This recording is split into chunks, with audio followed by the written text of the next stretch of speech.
échange, il y a quelqu'un qui demande, y a-t-il une possibilité de ramener le camp d'en face? Comme je l'ai dit, nous restons en prière et notre vœu, c'est que chacun revienne dans les bons sentiments. Qu'on comprenne que son frère n'est pas son ennemi. J'ai dit tout à l'heure, on a vu comment Pilate et Hérode sont devenus des bons amis parce qu'ils avaient trouvé l'ennemi commun. Nous aussi, nous pouvons devenir aussi des bons amis si nous arrivons à comprendre que notre ennemi commun, c'est celui qui nous divise, c'est le diable. Si nous pouvons accepter de laisser nos intérêts égoïstes, que nous puissions accepter de rester sur le fondement de la parole de Dieu, de ce que nous avons cru ensemble. C'est ce que nous chantons devant l'homme de Dieu, que oui, papa, c'est vrai, c'est vrai, c'est vrai.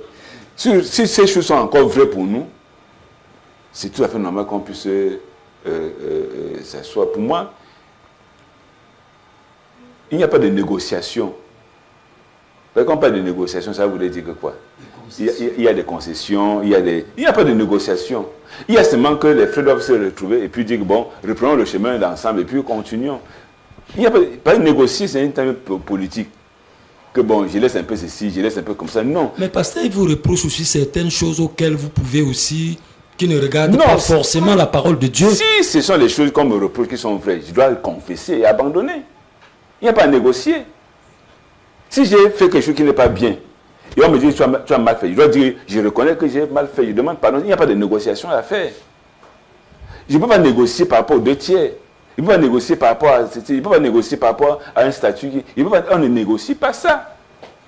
Mais on peut s'asseoir pour dire, bon, réfléchissons, comme il faut à tout prix peut-être changer, aménager les statuts, on fait comment dire, reprendre le statut que nous avons actuellement et on marche comme cela se doit. Ils ont fait peut-être une proposition de statut. D'autres personnes peuvent aussi faire des propositions de statut. Et on s'assoit, on examine, on voit ce que le peuple va accepter. Puis c'est l'Assemblée générale qui va voter article par article, virgule par virgule. Et cela nous concerne, nous tous.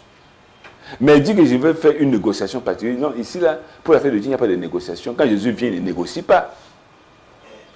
Si c'est la vérité, on accepte. Si c'est le mensonge, on bannit. Si c'est ma personne, si je fais quelque chose qui est mal, je ne dis pas que l'homme est faillible. L'homme est faillible. Nous sommes des êtres humains qui pouvons faire des fautes.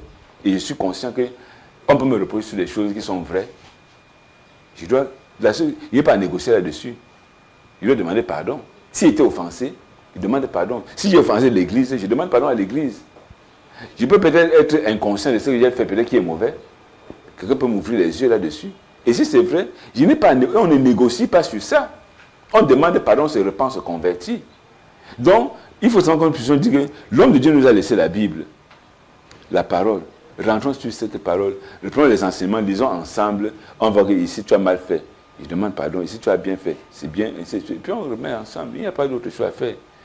Mais dit qu'on ne va pas, c'est le mot négocier, parce que la foi ne négocie pas. Jésus n'a pas négocié. Mais pour ce qui est de la marche de l'Église, c'est une affaire d'ensemble. Et tout doit se faire selon la parole de Dieu. Nous avons un squelette des enseignements que nous avons. Et nous devons habiller ce squelette.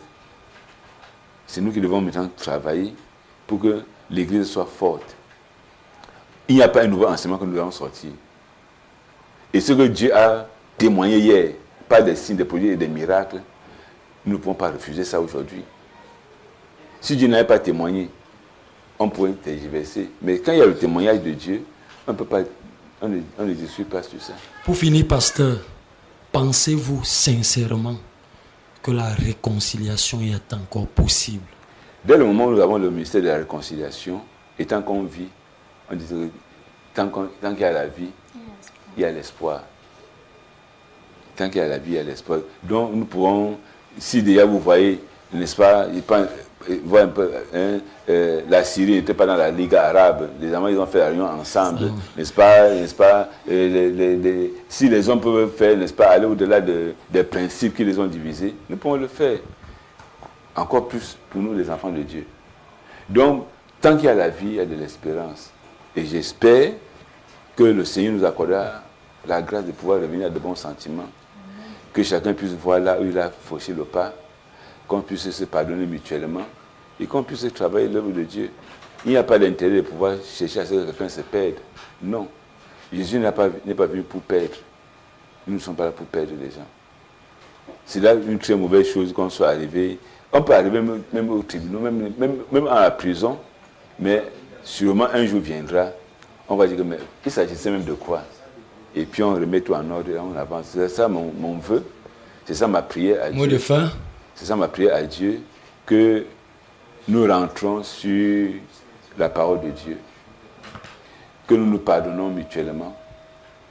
Peut-être tel a blessé l'autre, que nous puissions prendre nos problèmes personnels, n'est-ce pas, pour surmonter l'intérêt général. Si j'ai mal fait, je vais accepter de pouvoir m'humilier et de subir, n'est-ce pas, la sanction s'il y a.